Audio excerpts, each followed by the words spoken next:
Paano gumawa ng pastillas? Simple lang.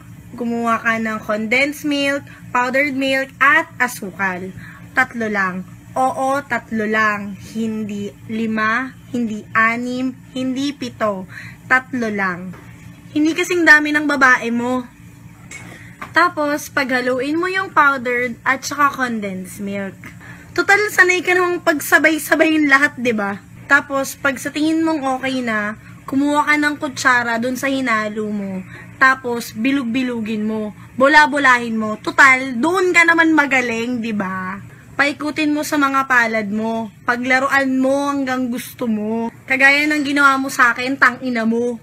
O okay na yon. Tapos, kapag tapos ka na, ibalot mo, tas iwanan mo na. Ganun ka naman, 'di ba?